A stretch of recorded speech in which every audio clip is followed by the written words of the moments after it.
High Agency Podcast with your host, Noah Ravoy. Hello, I'm here today back with Coach Bahman. This is the second time I've had you on because you're such a fascinating gentleman. And we're going to be talking about how you can get the most value out of your coaching experience. And this will apply to anyone, but Coach Bahman focuses or specializes in really high performance people. So high performance coaching for high performance people. And so we're going to have some special information there, for those who are very sensitive or have autism or other things that make their experience very different in the workplace and in life. How is it that they can capitalize on their strengths and work with what they have? Thank you very much for joining us today. As usual, it's a pleasure, Noah. I always love to be with people who are real, authentic, honest, even though the consequences might be getting piled on social media from time to time. I appreciate that because these are the voices that we need, right? The people who are not afraid to speak out what they believe is true, whether it's actually factual or not. It is your truth, and we need to respect that. And I love that, and I'm happy to hear that. And I know a lot of people quietly, silently appreciate you and vouch for you and work with you, even though they might not, dare to speak about it because they get piled on Twitter and they don't want that. But we know a lot of people behind the scenes appreciate you and what you do, and I'm definitely not afraid to stand for that. Yeah, sometimes I wish I had some of the ginormous balls that you have on Twitter, but unfortunately, I do not. And I keep to myself, and I keep to doing safe statements, which, maybe I need to mix it up from time to time. Whenever I see your tweets, I feel like I maybe need to spice it up a little bit from time to time. Whatever topic it is, sometimes I feel like, saying something about pornography or about feminism or society. And then I just get back into my high performance hole. Well, it's interesting. I've noticed that I will say something and there's some pushback, and 3 months later a few of the people that are also on the edge will say the same thing, but within about a year it starts entering mainstream consciousness, and I'll hear Joe Rogan mention the same key phrases I was mentioning back when I didn't know anyone else mentioning those things. And this has happened on a few things. I started talking about agency several years ago and how that was a key. Developing our own agency was a key to making ourselves more successful in life, no matter who we are. And now it's even to the point where my son's school, it has been integrated into their curriculum. He goes to an international baccalaureate school. It's an IB school. This is a global program, and there's thousands of schools in this program. And starting, I think it was last year, but all the schools this year are rolling it out. They have agency woven in through the entire teaching process, where they're encouraging the children to have agency over their behavior, over their, it's not this is good and bad behavior. It is this behavior a demonstration of agency? My son says, I can't find my book. Well, it's your book and you had it, and your responsibility to do it. So instead of complaining you don't have it, what can you do to fix the problem? And it's really shifting the mindset of these kids over from complaining about problems to actual action they can take in their own life to resolve their own issues, so that they don't have to ask for help on basic life things. And I think a lot of our coaching is designed for that. My goal when I coach someone is to not have to continually help them about the same subject. I want to teach them how to get to a certain point where they can make their own decisions and they don't need me. Much the same way that a parent should think about raising a child. We don't want our kid to forever be needed to be spoon-fed. I'm also dyslexic. Spoon-fed information. We want them to be able to, consume on their own and do things on their own with what they consume. And I think that's really one of the marks of effective coaching. What I would call high agency coaching is when our goal is to help people become more independent and self-sufficient. Yes, absolutely. And that's even when I started in counseling in the community centers 10 years ago. That's really a concept that my mentor taught me is reverse psychology. And in Holland, it's a literal translation of omdenken.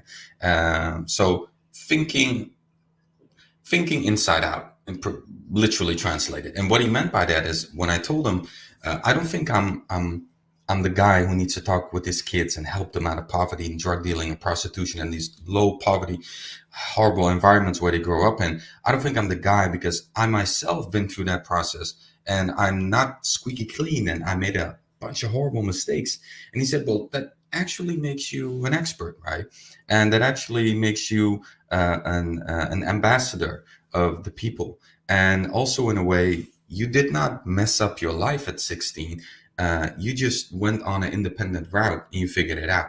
Right? And that's what I really love about that type of positive psychology, right? The reverse psychology, in a way to reframe and positively manipulate a person to think differently about who is responsible and what is the framework of what has happened to you, right? How can you look at it? In what kind of context can you look at it?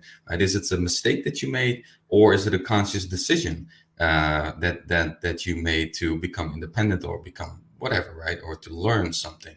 So I always give this to the young kids when I used to work as a counselor. I always told them, if you don't want to listen to your teacher, become independent, right? Make yourself. It's just the opposite of victim. It's the opposite of the current victim culture. There's Yes. the victim culture, there's the high agency culture, and they're opposites Yes. of each other. One of them says that I'm suffering and I'm not responsible for it, and therefore I have no power to do anything about it. Yes. And then there's the other side says, you're suffering. You're also responsible for fixing it. Good news, you also have some level of power. Part of agency is recognizing you're not omnipotent. You don't have all power, but you have some power to fix your own problems and make your life better incrementally, bit by bit. That is sometimes just explaining that to children, for example. Mm. It's pretty scary being tiny, and we're all tiny compared to humanity. We're all tiny compared to the globe. But for a child, it's very small, very difficult being small. At first, you can't even speak. It's very hard for you to communicate. How do you communicate your needs? And you're completely reliant on other people. And if mama doesn't come in the night when you cry, nobody comes. And what do you do? And at a certain point, we have to help the children as their agency develops to recognize that, oh, there's a Yes. problem you can solve yourself now. Here's another problem you can solve. The pleasure and joy that children get out of that gradual process of developing their agency is fantastic. And most of the time, when I'm dealing with an adult who's having a difficult time with some aspect of adult life that's complex, there comes a point in it where they just kind of said, well, I'm stuck and I can't do anything. And helping them get past that point where they're stuck and teaching them the strategies and the techniques to get past that, that's really transversal. You teach them that on one area and it can help them for everything. You teach a guy how to approach and talk to women. Very much of that can be used to approach and talk to someone if they want to sell something, or if they want to ask for a raise. How do you ask your boss for a raise? You got to have the courage to go and approach him. And so a lot of these things are very transversal. It's I've noticed that men that I have coach on job related items, so I help them with negotiating with their boss and getting a raise and all of that. Mhm. They almost always improve their success with women immediately afterwards. For sure. For Yeah. sure. Absolutely. Oh, I can go talk to my boss. That wasn't scary. I bet I Yeah. can talk to women too. Yeah. Yeah. And get some small victory, right? In the book, and be able to say, I got some momentum going, right? I did something, it worked out. Now let's see if I can keep the ball rolling. And even if not, right, we know we can always fall back on that one little thing that at least we got one thing right today, right? It makes our whole day, our whole perception so different when we succeed in something. And our brain doesn't know the difference whether we win a marathon or whether we wake up in the morning at the time that we promised ourselves, right? Everything is a victory. Everything is good for us, right? Every boost that we can get is so powerful and gives us so much power. And this is where depressed people always get stuck, right? The people with depression always first question that the psychologist, all these consultations where I had as a counselor had to take these kids and teens to a psychologist, and the first thing they would ask them is tell them, who do you blame for all of this, right? And the actual people with a lot of self-awareness who weren't that deep into depression, who had some self-control, they said, I think I definitely played a big part in this. And the people with depression would start off the list, right? Mom did this and daddy did this and society is that and the president is shit and Donald Trump is this and Putin is warfare and everything is everybody else's fault. And that's why they're stuck in that mentality, because they feel helpless. They feel like nothing that I do matters. Nothing will change anything about my situation. I feel like this is a society issue as well, right? I remember my brother, crazy, crazy son of a bitch, man. Sorry for my French. I got beat up once, and I came home and I told my brother. My brother he was a figure on the streets. He was well respected. He was a Muslim, but he was able to beat somebody up. So people respected him for being a religious tough guy. And he, back in the day, had a lot of connections, knew a lot of people. And I got home thinking that I could get to my brother and tell him, beat this guy up because he beat me up and I want to get revenge, right? And he said, well, you kind of have to figure it out on your own. I cannot be your bodyguard, right? I want you to feel confident walking the streets and not feel that every time I have to run away from this fight and get somebody, I want you to engage, right? And that made a lot of sense. So I went there and I grabbed a rock and I beat him on the back of his head when he wasn't looking.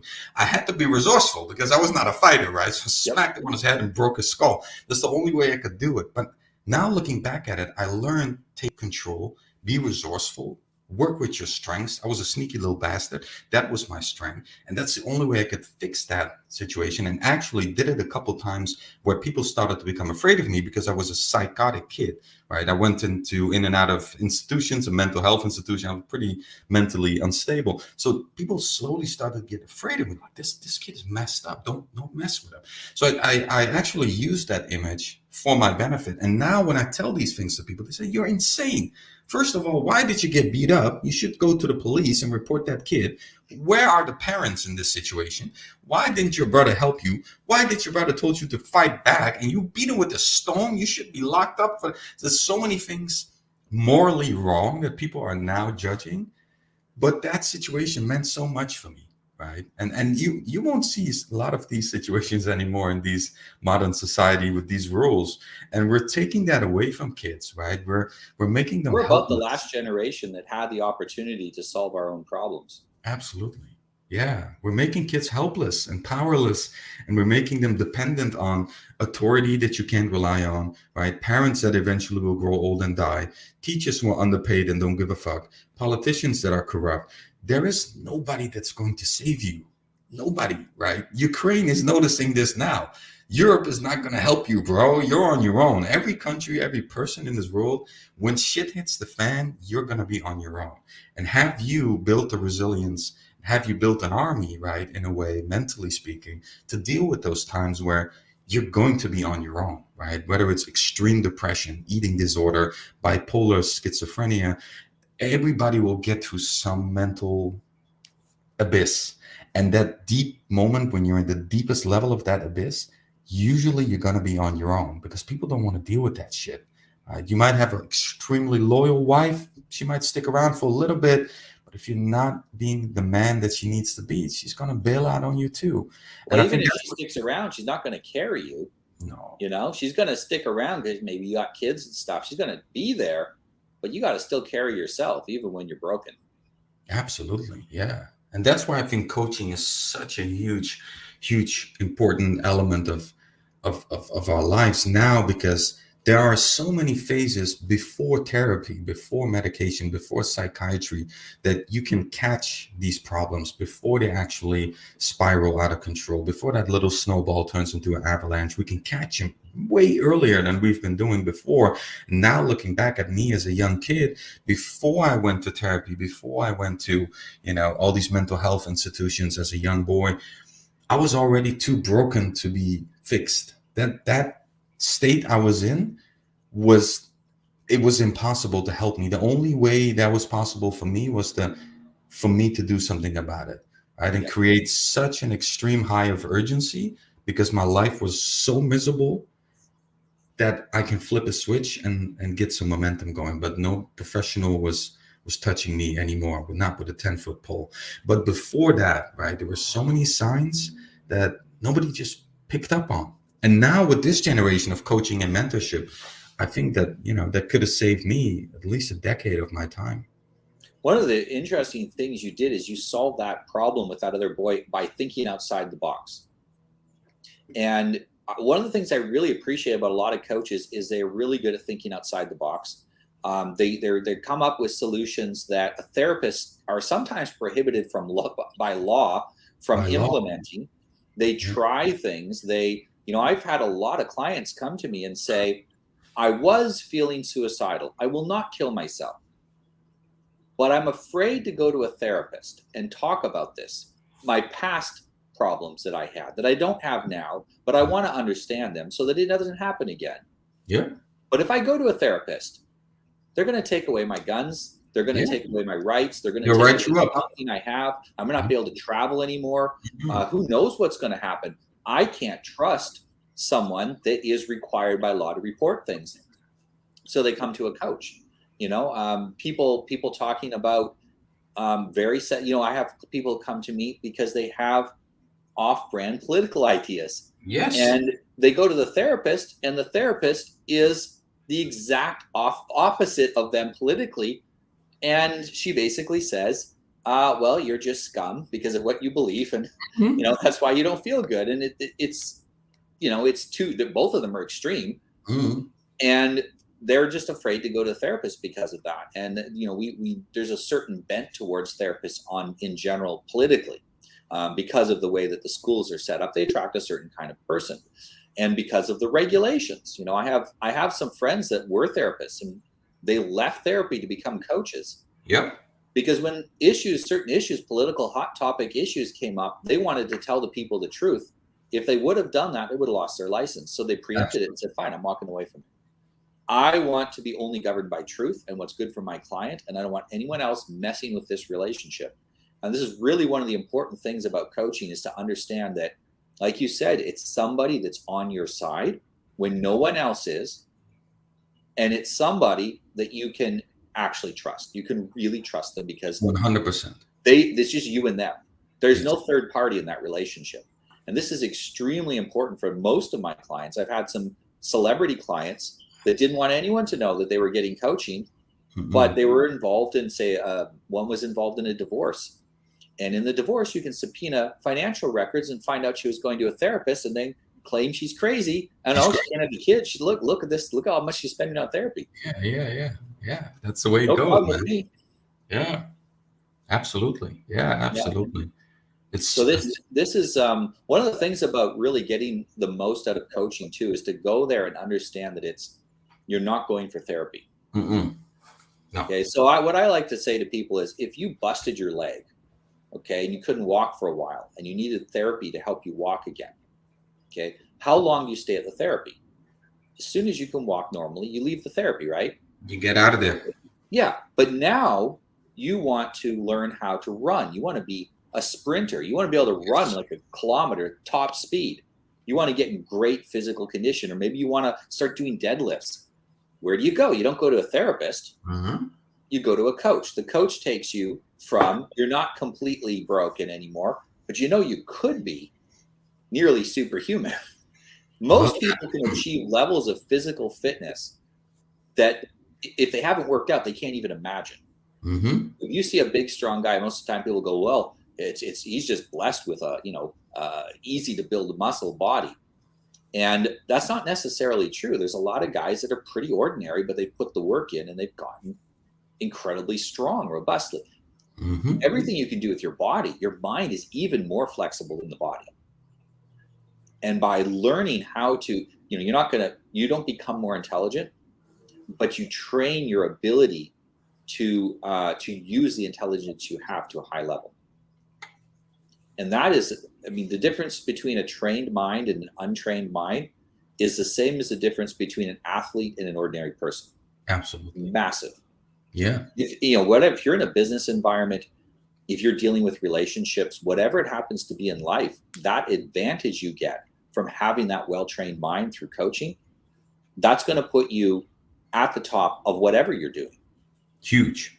Yeah. Huge, huge, huge. Absolutely. Yeah. Well, therapy is interesting, right? I was a counselor initially. I trained as a mentored, followed a lot of trainings and courses, and I saw some value in having an authority position. Especially, it gave me a lot of power to influence institutions around them to move a little bit faster Mm. or to be a little bit more flexible or to be a little bit more adjustable to people's needs. And sometimes you kind of have to navigate through these organizations and institutions of the government. So that it did have some benefits, but the main reason why I left it, I think, is similar to what you're saying, is that nobody is willing to accept that therapy and counseling is politics. It is essentially politics. The way you decide to live your life is politics. It's nothing to do with scientific definitions, because there are no scientific definitions to having a quality mental health or physical health. The only definitions we have is that we're all learning and improving as we go, right? They took off the TED Talk from the daughter of Jordan Peterson just because she said, I cured my inflammation disease with a carnivore diet. So who are we to mute that person? Well, probably some nutritionists who have a PhD and who need to cut out that noise because they're trained to do so if it doesn't meet their own personal political requirements. Because in China, facts are different than in Russia, than in Europe, than in America. You guys eat stuff that in Holland you will be put in jail if you put it in the store. Every fact and every science is political, right? There are things that I've tasted actually in America, snacks and potato chips and chocolate that gave me inflammation 2 days straight in my stomach because my European stomach cannot handle the diet that you animals eat, right? So in a way, even that is political. Even how healthy is your food, or what is healthy and what is healthy for your mind, right? All of that is political. So we have to accept that from that coaching or therapist or counseling perspective, we are always politically driven, whether it's conservative, a little bit more on your end. I would also say I definitely lean a little bit more conservative, but I'm also quite liberal when it comes to people's autonomous decision making. I'm fine if you don't want a family, but I also understand people who say family is the foundation of a happy, healthy life. So I think everybody should just find that person that aligns with them and what they deem as success and happiness, right? And not just settle with a therapist who says, I'm going to approach you from a political standpoint and assign, again, science is politics, right? And from that standpoint, we're going to work together and we're going to sort of fix you, right? That's one, totally agree. And the second part of it, I also agree with you, which my wife is doctor in 6 months, right? She's a doctor in training. She's almost done. And even she admits that doctors know way too little about growth in health instead of fixing and sustaining health. They can tell you don't smoke, right? And they can tell you if you smoke, you get cancer. I'll help you with your cancer. But they can't tell you how to actually expand your lung capacity, how to increase your stamina, how to improve your condition. They have no idea, right? They're not being taught that. So when you call a doctor, then that's crazy to me. Every time I tell my wife, I tell her this, like, it's crazy that I cannot call my doctor and tell her, can you give me health advice on how I become more healthier? You're not sick. What the fuck are you doing? Hang up the phone. But I want to be more healthy, so I don't come to you, right? I have no idea. Just whatever. Eat this. They call it whatever. health care, but it should be called not get sick care. Not get sick care. Yeah. That is, they just don't want you sick, but Yes. healthy. They want you somewhere in the middle.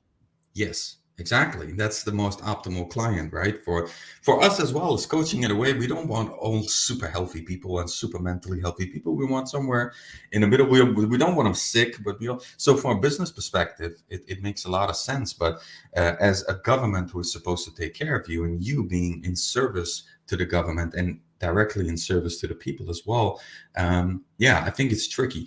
The first step, I believe, again, is to accept and admit that you are politically driven, that you cannot say with an honest and pure conscience that you are doing everything in benefit of the patient. You're not, right? A doctor, even though they take the Hippocrates oath, you are not. You're working for multiple shareholders, right? This is not ancient Greece, 3000 BC, where Hippocrates was helping people in the trenches and fixing people and, teaching young doctor students how to help people. This is a world where you have so many shareholders, right? You have the pharmacy, the big pharma, you have hospitals, you have health scientists and the sponsors of that science that's being done and the sponsors of the research that is being done, right? You have politics. And then you have to worry about getting canceled by people who just disagree with some idea that you have. Yes. You know, one of my doctors, he's an aging expert. Now I'm only 43, but I go to him for hormone treatments because he's an expert at hormones and mostly using that for anti-aging. And the Wikipedia article about him makes him sound like he's, you know, Dr. Kevorkian or something. He's absolutely, I don't believe anything he says. It's absolutely terrible. You're all going to die if you go to him. He's incredibly well respected amongst his patients. He's very effective. He's wonderful to deal with. He's the best doctor that I've ever dealt with as a doctor where I go actually to see him. You know, I know lots of doctors who I get along with, but yeah, he's a fantastic doctor. I have another friend who is a client actually, who is a doctor, and he has come up with some fantastic things that he's almost hesitant to share because he knows that the moment he shares it quietly amongst the network, because he knows if it gets out too big, they're going to try to shut him down. Yep. And yet it's really helping people with their health. You know, some of the things that he suggested, I've applied to my own health, and it's improved my health as well. And for me, it's very easy to measure because I lift weights and I track what I do. And if all of a sudden, 1 week to the other, I'm 20% stronger, that's huge because I've been training for a long time. I'm near the edge of my genetic potential without using like special substances. I'm near the edge of my genetic potential. And if all of a sudden, small changes improve it a lot, that's a great indicator. But if he was to say what he said on TV, they'd take his license away. Yeah, of course. Immediately. Yeah. That's why so many people are working privately now or starting their own small LLC or, you know, their own small practice, because you cannot do these things. You cannot help people in a way that you want to help people, right? I've visited a non-medical specialist because they're called an osteopath, where they work on your joints, your muscles, and that kind of stuff. They're not. Many countries don't accredit them with being a real medical licensed specialist, but he doesn't want to be a real medical licensed specialist. He wants to be an osteopath, which means fixing people's joints and back and muscles and bone problems. And he's doing that for AC Milan, the football club in Milan, in Italy. It's the biggest football club in Italy. And he is being hired by these top tier clubs, but nobody's saying that they're hiring them. And he's not allowed to have testimonials on his site. People are saying that don't talk about that because it's kind of dodgy. It's a gray area, and all the doctor community will jump on us and say, "Why don't you have a real medical license specialist? You know, this snake's oil salesman." But it works, right? And that's the thing that I think is so important. The culture of that company, of that football club, obviously believes in holistic ways of dealing with. Instead of cutting them open or medicating them, they believe in massages or exercises or physical work, and that's what he does, mostly physical therapy. So who are we to say that that doesn't work or that does work? And I think those people that are politically driven also, they take a lot of innovation away out of society, where, you know, a lot of people like yourself, like myself, who say, you know what, I don't want to deal with that shit. I'll just go and do it on my own. And now you have the most talented actual therapists and counselors in the coaching field because they're just sick and tired of it. And every time I put a job position on LinkedIn, I get 40, 50 applications for the coaching position that I have open from people who say, I used to work in therapy for 25 years. I'm a psychologist. I'm a neuroscientist. I'm a this and that. All of them medically licensed professionals saying, I don't care about the money. I just want to work and help people again. I'm tired of going through 5 hoops to help somebody. I just want to help people again. And that's what I always wanted to do. And I hope to do that again. And if that's in this coaching environment, then whatever. I don't care anymore. I'm just sick and tired of it. And I think we're chasing a lot of great people out of that field because I think still there is a lot of benefit where the medical world touches the coaching world, right? And unites in therapy and psychiatry, because some people are absolutely sick bastards and they need medication and you need to lock them up, right? Temporarily, they need a reset button in their life because they're insane. And I watch a lot of those sociopath documentaries on Netflix. I love watching them because I recognize a lot of myself in them, actually, of how I was younger. And I actually never spoke about this, but I had a ton of sociopath tendencies. I was extremely manipulative. I never would show my true intention. I was always planning and scheming. I used to abuse animals. I abused the bunny when I was younger. But thank God I was smart enough, and I was catched early by some very highly aware, intelligent counselors and coaches who saw that in me and who recognized the danger that was developing and gave me some right mentoring and counseling and made me feel safe enough to tell them I actually feel like a complete failure, and I feel horrible, and I don't know what to do. I have no direction. And that relief of releasing that to somebody was just that changed my life. But what if I have told this to a therapist? Then they would have locked me up, which they tried to do many times. I ran away from a mental health institution where they tried to lock me up for 3 months, and I ran away, and they didn't catch me again. So that was the first reward I got for opening up, for being Yep. honest as a 16-year-old. Like, hey, you, listen, I have suicidal thoughts. I have voices in my head telling me to do horrible things. I abuse my bunny. I'm a horrible human being. I'm very manipulative. I have narcissistic tendencies. I read everything on Google, and I just recognize anything. Charles Manson, all of them. I recognize their childhood with mine. So what do I do? Like, lock them up. That's the first thing. It's like, I mean, I could see benefit in that, and I could maybe even consider it. But is that the first thing you're gonna tell me? Right? Like, there's no like we're not gonna have any connection or trust or bonding between us or any rapport. It's just you're a sick bastard. Lock him up, and Let's that's see. why. This guy Yeah. has been brutalized and manipulated his whole life. Hmm. He just came to us for help. What should we do? Well, let's brutalize him and manipulate him and see if that helps. You Yeah. know, Yeah. um, Absolutely. That's what one happens. of You the, know. you know, if you are going to put someone on like a 3-day hold, or you wouldn't put them on a 3-month hold right off the bat. Should put them on a short hold.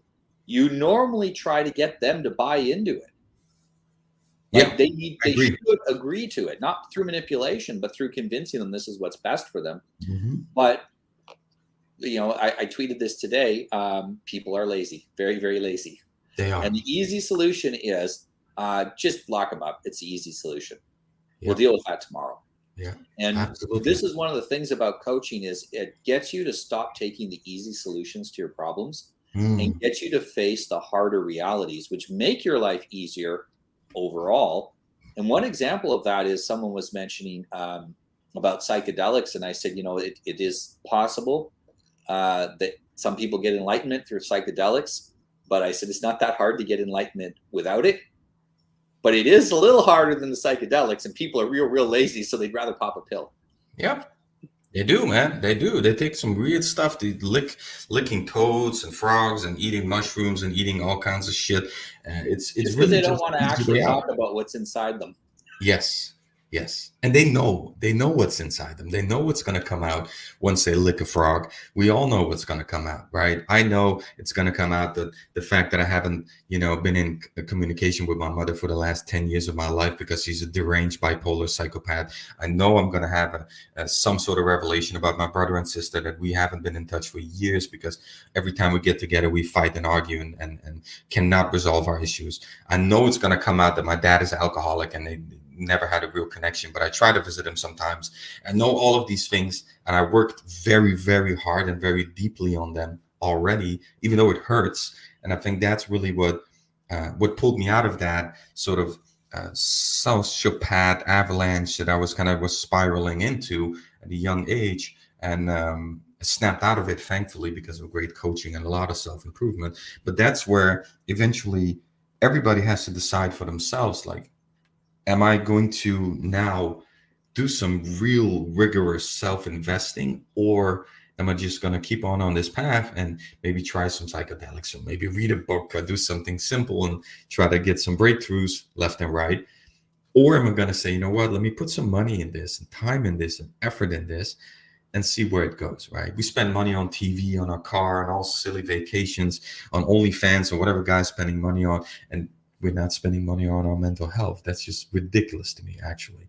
And I also believe that working with these gifted kids in a previous job that I had in a school for gifted dropouts, that's where I saw these kids like myself, these young protege sociopaths, right? How many people have we lost in the system because of that, right? How many Elon Musks, how many Jeff Bezos, how many Mark Zuckerbergs, how many incredible minds, leaders, world changers have we lost just because of that stupid, lazy behavior of the people around them, seeing these things but not doing anything with it? It These really. really high potential young people, that high potential, if you're very much average and normal, and you're probably going to fall in with all the rest of the average and normal people, and you'll go into the trenches like everybody else and do whatever you end up assigned to do. Mm, But for those high potential people, they either go to the top or the bottom. They yes. either go all the way to the light side and become fantastic aids to humanity, or all the way to the dark side and become dangerous. And the difference depends a lot on who they end up coming around, because I don't Yes. think most of them want to end up on the dark side. For a lot of people, I grew up ministering to street people, and most of them didn't want to get where they were, but they at this point in life believed that it was impossible to leave. Too deep. Too Yeah, they deep. were so deep in that they had no, the prostitute, for example, she's so deep in, she's like, how can I ever have a normal life now? Yes. A drug addict, how can I'm 30, I've never had a job. How do I get off drugs and go get a job? Like, who's good? Oh, let's see your resume here. Oh, you haven't had a job in your entire, you dropped out of school at 15 and you've been high for 15 years. How are you going to get a job? How are you going to do this? Now, it is possible, and people are much more forgiving than people in that situation recognize. And there are ways around having these kinds of gaps. But even when it comes to, I have a lot of times where I talk to men, they're like, for the last 5 years, 10 years, 15 years, I've not been leading my wife well. I've not been treating her the way, I've not been connecting with her emotionally. I've been spanking my kids and manipulating them, and I haven't been, dealing with them with persuasion and love properly. But at this point, it's too late to admit I made a mistake and get help. Well, how am I going to fix things now? I've had people say, oh, my kids moved away from home. How am I going to fix that relationship? Well, you're not going to fix it by doing nothing. That just doubles down on it. It is amazing how forgiving people are of people who actually put effort, real effort, and change themselves and work to undo what they've done. And, your situation with your parents, mine is a lot similar in some ways, without the alcoholism, but otherwise very similar in other ways. But if our parents actually changed and came back and came around and were really made that effort, they won't. But if it happened, probably there'd be forgiveness. Most people In a heartbeat. Most people would forgive the absolute worst behavior if people did the work. The problem is people who are that bad generally won't do the work. No, they won't. But I forgave my dad in a heartbeat. Didn't even took me a second. He told me I'm so sorry for all the horrible things that I've done over my whole life. I feel like a failure as a dad. I'm like, that is okay. We done. New chapter. And then a heartbeat, right? Because I'm a rational guy. I'm a reasonable guy, right? I'm not no bad guy. Most people are not bad people. They're okay. You hurt them a lot, and it definitely will have ripple consequences, and it will have consequences on the behavior of them towards you. It will have consequences on the relationship, the quality of the relationship with your grandchildren. We cannot erase all those consequences, but we can be cool. And we can have a good understanding, definitely, for sure. I think that's one thing that I, as a young kid, when I was developing these tendencies, was most afraid of, that I was never going to be fully forgiven or accepted for the things that I did. And I think that was, for me, the foundation when I did a lot of therapy and a lot of coaching, a lot of self-work. The foundation for me of all the behavior that I showed, the manipulation, the lying about every little single detail of my life, the fabricating storylines of my life that were not even true, the animal abuse everything that I had at a young age was just the fear of showing who I truly am, because I was afraid that people was going to see the real piece of shit that I was. And I was always this belief of a piece of shit can never be redeemed. There's nothing that they can do to actually be seen as a good person. So even down to the macro of animal abuse is, for me at least, and for a lot of sociopaths I've read into research as well, is You beat up an animal just because you're afraid it might reject you in a way. And you're afraid that you're not capable of getting them to love you or taking care of them. So you just want to hurt it. You want to destroy it because you don't know how to process those feelings of intimacy and love. You just want to kill it and get rid of it and hurt it as much as you can because that's how you, in a way, deal with your own problems and deal with yourself. You want to hurt it and destroy it as much as you can. You don't want it to exist because it makes you uncomfortable about yourself. That internalized feeling of love, of intimacy, of closeness. It's like get it away from me. Just fucking kill it. That's actually that's this poor little beautiful bunny that I had, man. I beat him up with a stick so much, horrible. But now I understand where that came from, right? As a young troubled boy, I didn't have a lot of choice in my behavior back then, but definitely do now. And I have to say, some benefits there I'm noticing to be able to be extremely stoic and to be extremely free of emotions and rational. I think that comes from, in a way, being a sociopath as well, where you see in high level CEOs and super successful people, most of them have sociopath tendencies. They're not sociopaths. People say, they are social. No, they are not sociopaths. A sociopath cannot function as a high level CEO, right? They cannot. Right? These people are capable of doing horrible things. If you would exercise one of those horrible acts in a corporate environment, you would go to jail or you get shot or whatever. These have sociopath tendencies. Yes, like narcissists, but they're definitely not full-blown sociopaths, right? A sociopath could be, for example, Putin, right? That's a sociopath because he's definitely based his work and his decisions on a why not mentality, right? Not a why should I do that? No, it's like a, why not? I do it because I'm Putin. And that's definitely more of a sociopath. But the guys like Jeff Bezos, Mark Zuckerberg, Elon Musk, much more calculated. So these guys. But that ability to be sensitive to notice the emotions of others, but not Yes. absorb them yourself, Yes. is essential to helping other people. If someone cries on your shoulder and you cry back all the time, sometimes it's hard. You get clients with really emotional sessions. It's sometimes hard not to reflect some of that. The problem is that's exactly what you're doing. You're reflecting it. What happens when you get two mirrors together? It's an infinite reflection. You get an infinite whatever that emotion is. Yes. And that can be great when the emotion is positive. But if you do that with negative emotions, people are coming to you for strength. They're not coming to you so that you can pour back your sadness on them. There you go. And so that ability to notice other person's emotions and not reflect them and not pour them back on the other person, amplify them and pour them back, it's essential to finding a good coach that can do that. And I think watching some videos of the coach, and I've never seen anyone doing coaching that doesn't have some videos up of them. Gives you an idea of what kind of person they are. And almost everyone that's become my client sees some videos of me before they become a client, because it gives them an opportunity to judge your character. Absolutely. There it is. Yeah. Coaching for sure. Counseling, therapy, all of those fields.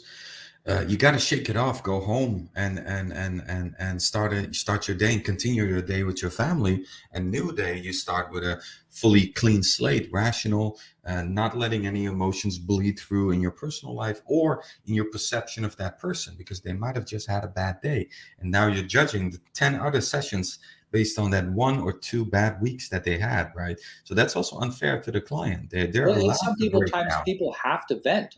They have to vent out negative emotions. Yes. And, a lot of what we do is what a father would do with their children, a very well-trained father would do. Absolutely. There are times when my son comes to me and, he's got a bunch of negative pent-up emotions, and he'll say he hates me and out of the conversation and I'm ruining his life.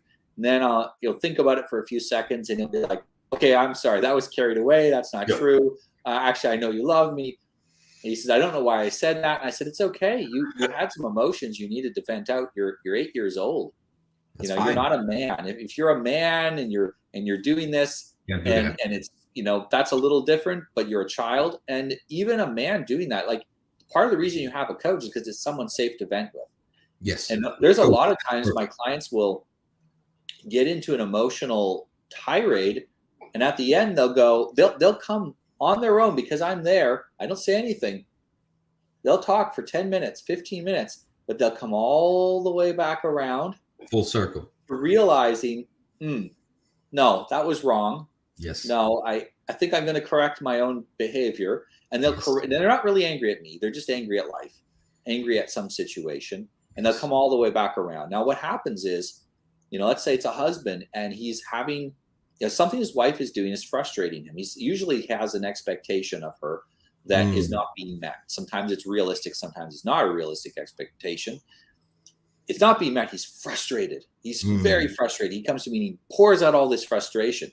If he did that to his wife, all it'd do is cause a fight and deepen the rift between the two of them. Yep. Now, he can't go and talk to his friends about that. Very often, my clients are men who are in some leadership position in their community, and they can't go and talk to their friends about problems because they're the one that people talk to about their problems. Yes. And they need someone that's separate from them, that's a third party. So I provide that third party, person to talk to, person to vent to. And I've had some sessions where I hardly say anything. How do you feel about that? Why do you think that happened? Yep. I'll ask a couple of dozen Socratic questions, and the person will solve their own problem. Most people are actually capable of solving their own problem. Yeah, absolutely. Sometimes they lack the tactics. Yeah, sometimes they lack the tactics. They don't have a technique for dealing with it. But a lot of times they lack the confidence to talk it through. Yes. And having another person there, as they're talking through, if they get really off track, I'll go, okay, I think you're getting off track. This is not productive. Let's get on to something more productive, and I'll show you how to do that. Yeah. And that's really powerful. I had a client come to me and say, look, since I started coaching a few weeks ago, this has happened and this and this and that. And they're naming all these great things, and it's all stuff we talked about. It's all stuff we worked on. They're like, I know talking to you helped, but I'm not sure what you actually did. Perfect. That's exactly what it should feel like. It should feel like it all came from you. Yep. You did it. You want a coach that makes it. You don't want to feel like it's guru and follower. It's not guru and follower. I'm not telling you what to do. I'm showing you options for solving your problem and helping you to pick one. It doesn't even have to be the best one. A lot of people get so wrapped up in picking the best solution that they don't pick any solution because they're so busy analyzing which one is the best. Yes. Will this work? Great. Go try it. Go run with it for a while. Give it a shot. Yeah, exactly. Yeah, give it a shot. And you're going to learn so much more by acting. One of the things about therapy is there's a lot of review of the past, and this is changing, but a lot less prescription for action in the future. Whereas coaching is very little review of the past and focused on what is your prescription for action in the near future. Yes, the horizon. Yeah. How are we going to change behavior? And my preference for behavioral change is through action, physical action, things we say. Speaking is physical action. Things we say to other people, how we stand, how we talk. If you have low self-confidence, simply standing up straighter. Be aware of your posture for a couple of weeks. Yeah, absolutely. Notice how your confidence improves. How is that psychological? It's physiological, but the physiological and the psychological are deeply connected. This is all one thing. This is not a brain floating in a jar with a body that's separate. And I really like that focus of coaching. I think it comes back to, coaching started off with, for a lot of people, as physical coaching. Like if you say coach, some people say, oh, what sport? They think you're a sport coach. And a lot of sport coaches are they really understand human psychology well. Oh, yes. Yeah. An athlete's not just a machine. It's not an animal that you get out there and, run him in a field. He's a human being. He's got fears. He's got, he's worried about getting crushed if it's a football player. He's worried about getting crushed. He's worried about injuries. He's worried about his ability to perform, all of the things that can get in the way of his physical performance. And I think that that transitioned very well over to people who coach without it being a sport related type of coaching. And I think that is a foundation of why coaching is so much different, because it's so focused on action. Absolutely, yeah. And I think it's great that you mentioned sports coaching because I get a ton of motivation out of athletes, coaches, right? Whatever athlete coach you are, football, tennis, soccer, doesn't really matter. I can get so inspired from almost every single sports coach because, in my opinion, they're the first real mindset coaches, right? And we Mm. know we have a couple of these gurus, like whatever, Thomas Leonard and Tony Robbins. They were early in this game, and I definitely accredit them to blowing up this industry in a way that now there's money in it. Right before that, there was no money in coaching, but the sports coaches were actual fathers, actual mentors, big brothers, and they were helping people to reach ungodly levels of performance consistently because that's what was needed to reach this team goal that we have. And that's in many ways what we're still doing now, right? As coaches, we're doing a lot of it, but we're doing sports coaching, right? We're teaching people that we have two different realms of performance. We have the individual and we have the team. And your team can be a company, your team can be a family, your team can be your friends, right? Those are the overarching goals of becoming of value to your community, for example. Then we have the individual goals. What do you need to do within your role in that team to achieve not only team victory, but personal victory, right? Because we have selfish motivators as well. And that's a coach's job at the end of the day, right? To put the pieces in the puzzle and to help them realize what are your personal goals and what are your, in many cases, professional goals, right? I think that's so amazing, and how coaches do that is very varied actually. With a lot of these, I follow a lot of soccer coaches. Some of them are provocative coach. They like to challenge and probe, and they use humor and they use challenging the person and bullying a little bit. Some of them are really reflective and more mindful and more friendly, and they're like a father in a way, or a friend, or like a wise old wizard in a way. They just come by and drop some wisdom and go on with their day. And some of them are managers and they don't even get involved on a personal level. They just step back and let them build relationship amongst each other. So many of these methods that have been developed actually out of necessity, out of urgency, not really out of these people are now being offered fixed programs. They just developed out of we have a team and we need to win. And how do we do that? Well, it's Well, a great laboratory because there's instant feedback. You yes, see instant performance. Okay, not only do you win more games, we're getting closer to winning on the ones we lose. Oh, you're yes, you're kicking farther, you're kicking more consistently, you're shooting more consistently, whatever it happens to be, because everything is so tracked intensely in pro sports. yes. That's something that I do with my clients too, is we track things. What is it that you're trying to improve? How would you measure that? I want There to you I want to go. have a more intimate relationship with my wife. What do you mean by that? Be more specific. Do you Yes. mean you want to connect with her emotionally better? Yep. More Okay, how sex, many? more talking, Or more do you mean dating. sex? If you mean sex, just say sex. It's an okay. We're adults. You can say that word. There you You go. know. And what do you mean? Do you want more sex or do you want better quality sex or both? Hmm. And so you be real specific. And then the men are tracking specifically. And let's say sometimes it is I want more emotional connection with my wife. How would you track that? How often do you have deep emotional conversations with your spouse? Some Hmm. people don't do it ever. They just don't have them. Period. It's like a roommate that they have sex with occasionally and raise children with. You know? It's actually remarkable, right? How many people are not actually tracking what they do in life or what the results are they want from life, and at the same time complaining that it's not enough. But you're not tracking your finances, but you're complaining you don't have enough money.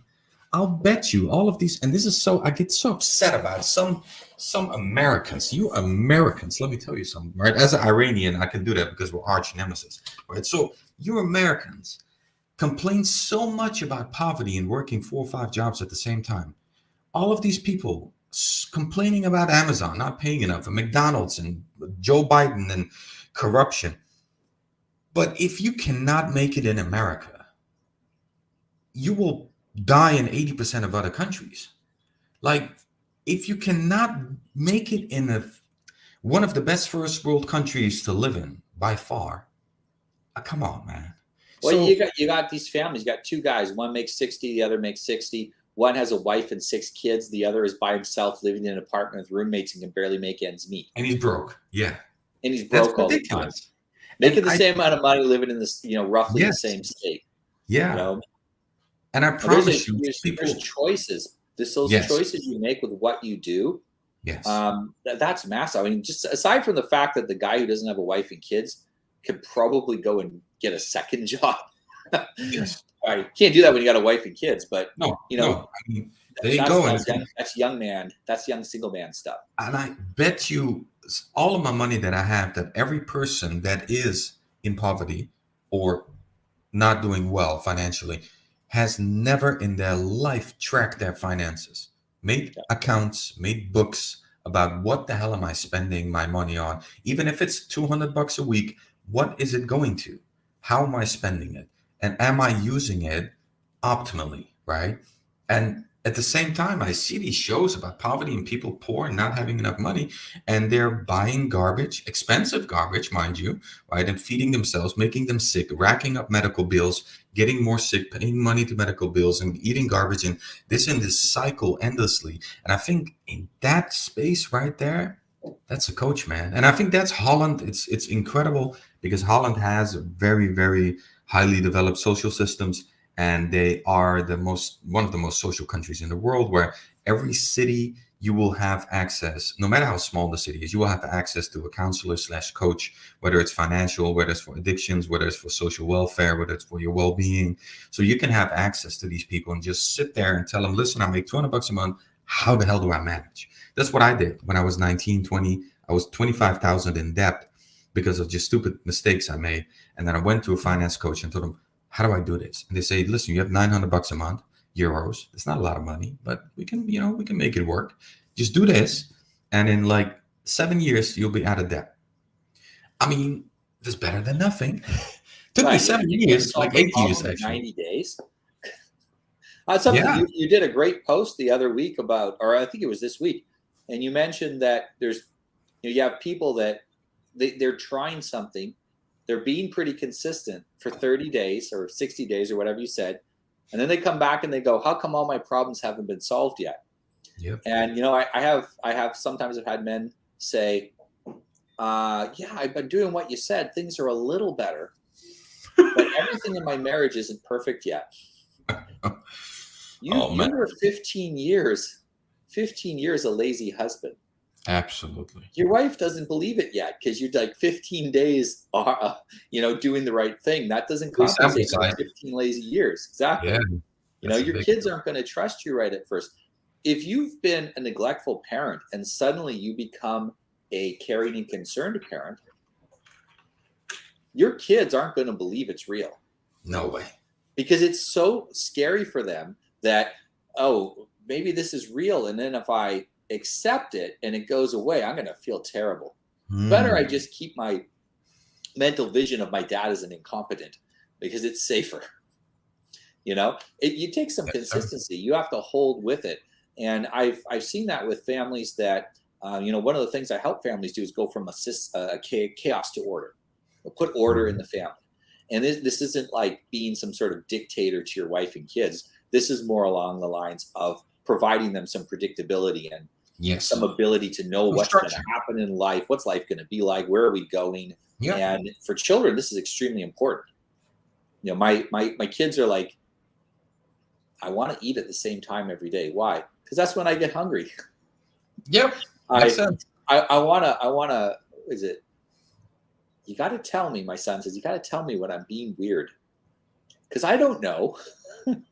And I don't want to be weird and not have any friends. So, well, there are some weird you can be and it's okay. And then other weird is really going to annoy people. So I'll tell you when you've crossed the line and let you know. Kids, they want to have structure. I actually think most women want to have structure too.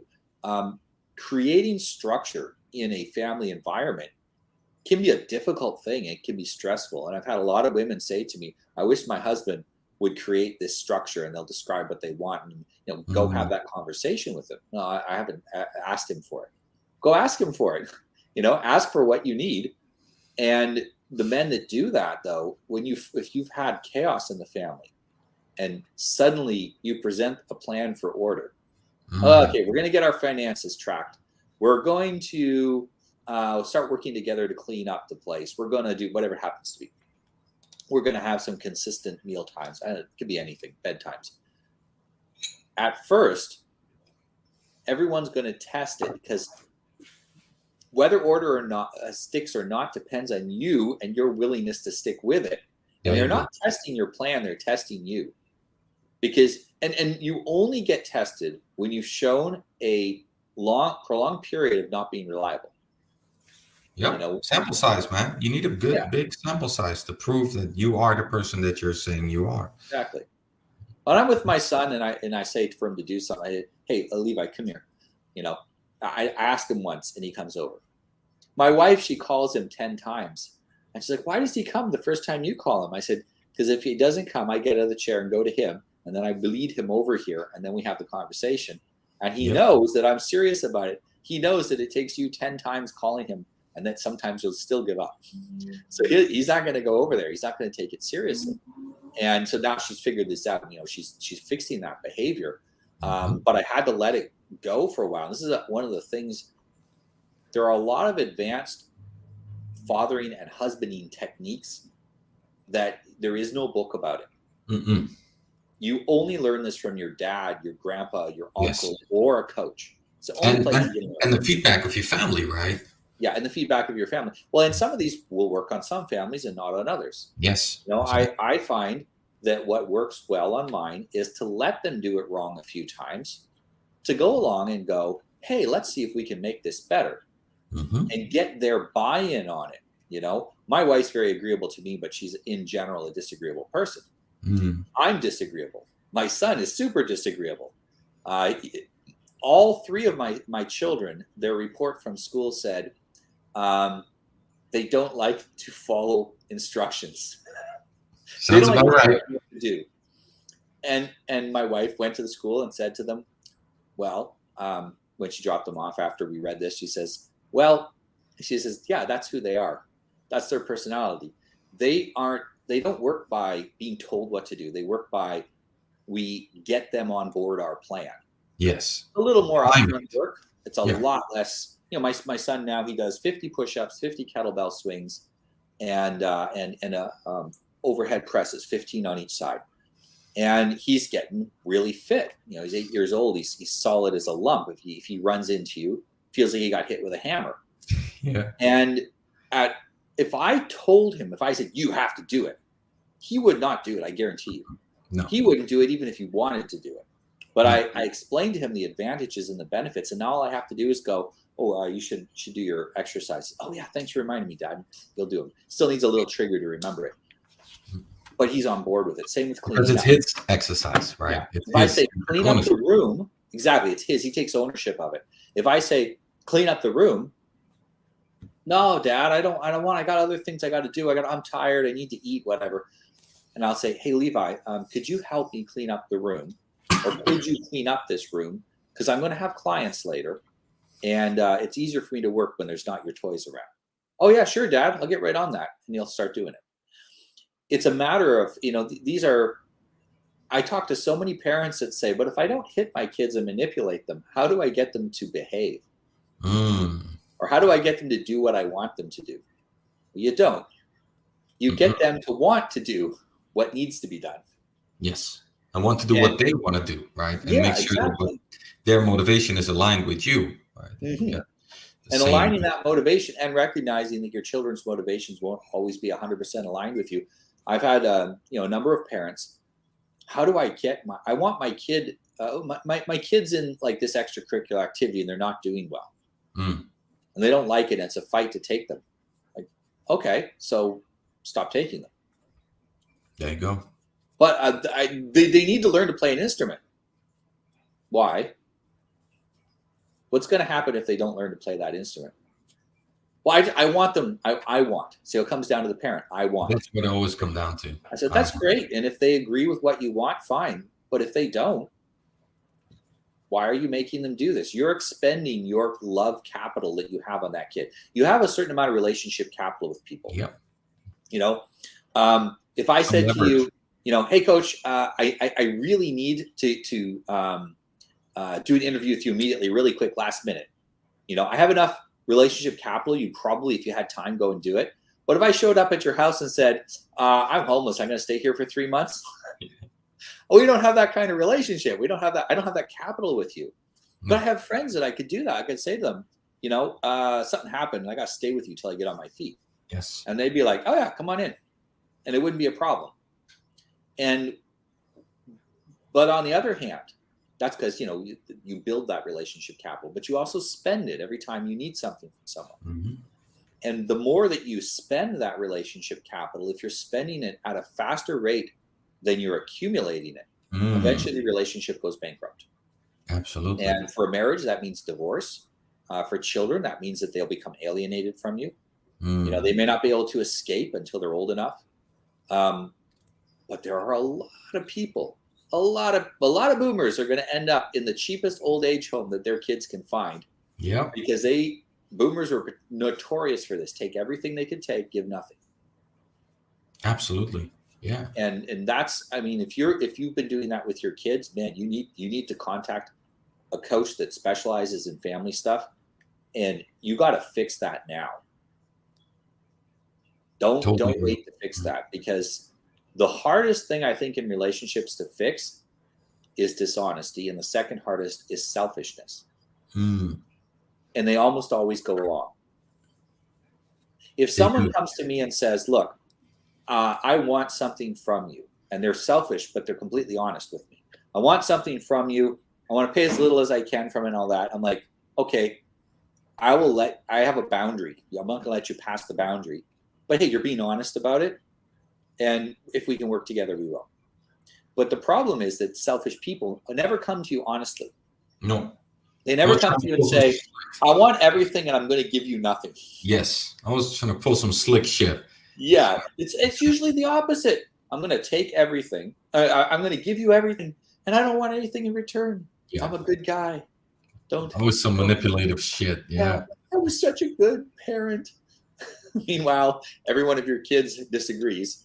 Yeah. I've said so many families. I've had families where I've had 2 or 3 of the kids get on a session with their sibling that was getting adults with their sibling that have been being coached and say, and I'm like, I've heard this story about your family from your brother.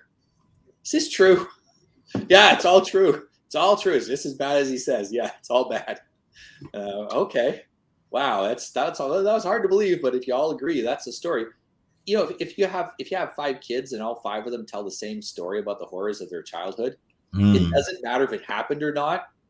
You've done something to make them perceive that it was that bad. You did something there. Yeah, you did something for sure. And the parents, I've rarely seen a parent go, yeah, I was a terrible parent and I did a really bad job with my kids, and I neglected them and I abused them, and yeah, I'm really, I shouldn't have done that.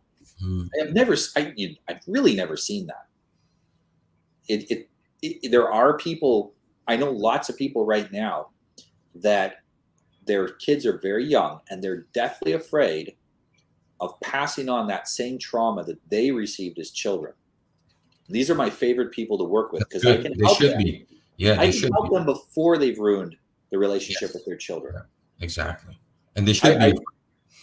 I've even helped some people, they have their kids not born yet, but I can tell the way a man treats himself is how he's going to treat his children. For sure. Because you're going to see your children as an extension of you. Mm-hmm. I don't really think that that's a problem. Like, it's depersonalizing them. Yeah, but we're kind of an extension of our ancestors, and our children are an extension of us. That doesn't make them less human. That makes them more human. That makes them more important to us. But if you're worried about passing on your trauma from childhood, and if you haven't dealt with it, you are going to pass it on. Yes. Sometimes with interest. I've seen it get worse, and I've seen it get better. And this totally. That was my main motivation. Main motivation was, I don't want to give this to my kids, because my dad got it from his dad, and his dad got it from his dad. And I don't know how far I can go back in the bloodline, but I feel like I can go far, almost to the Persian Empire 2,000 years ago of trauma, of pain, childhood. And that was really definitely the moment that I decided, I'm going to be the patriarch of this family. The apple's not going to fall far from the tree. I'm going to cut down the tree and plant a new tree. And nobody's ever going to know about any mental health issues or any problem that has ever occurred in this bloodline anymore. Health and healthy, beautiful apples are going to grow from this tree from now on. And I'm going to be the one responsible. And yeah, that's really the main motivator, the main higher value for me to say it ends here. Right? I don't care what happens. World War II, World War III, nukes, I don't care. My kids are going to be happy, positive people. Right? Even though there are also reasons why people become traumatized and, live a life of pain. But no, I'm done. I'm done with that. I'm no longer going to allow that to happen. And yeah, I'm happy you work on that, Noah. I'm so happy. This has been an amazing talk, man. I wish I had hours more time today, but this was yeah. We'll awesome. wrap it up now. And where can people find you if they want to talk to you? If they want to, book coaching from you, where can they find you? Appreciate that. Yeah, I always like to be vague and say, well, once you're ready, the coach will find you. But that's not true, obviously. CoachBahman.com, Twitter, Instagram, TikTok. I'm everywhere. I'm not active on those social media as much as I should be because I hate social media and hate what it does to my mental health. But I try to tweet from time to time. I try to put some stuff out. I try to put some comments on Instagram. So if you want to reach me, my website would be the best. CoachBahman.com. Find a program that fits you. Reach out to me. We'll have a chat and we work together. And hey, I mean, if you're looking for some agency, for some good conservative values, you need to check in with my man Noah, man. That's top quality. You can find me at noahravoy.com, and you can find me on Twitter, Noah Ravoy on Twitter. And if you've been waiting for a sign, a lot of people are like, well, I'll go get coaching when I'm ready. You're ready now, and this is the sign to go get your coaching. There's two coaches talking about how you can get value out of it. The longer you wait, the more expensive and the more time it takes to get your coaching done. The sooner you go, the more effective it is and the more you're going to get out of it. Yep. So thank you very much for joining me today. It has been fantastic. I'm looking forward to seeing you on my timeline and to chatting with you here and there in person. Thanks. Definitely. Thank you so much, bro. Talk soon. Thank you for watching our video, and I hope it inspired you to take action in your life. Please subscribe to our channel and like this video to get more agency building content. The real secret sauce is in our newsletter. Click on the link in the video description below to sign up. I promise I won't flood your inbox, and anything that we do send you will be of high value.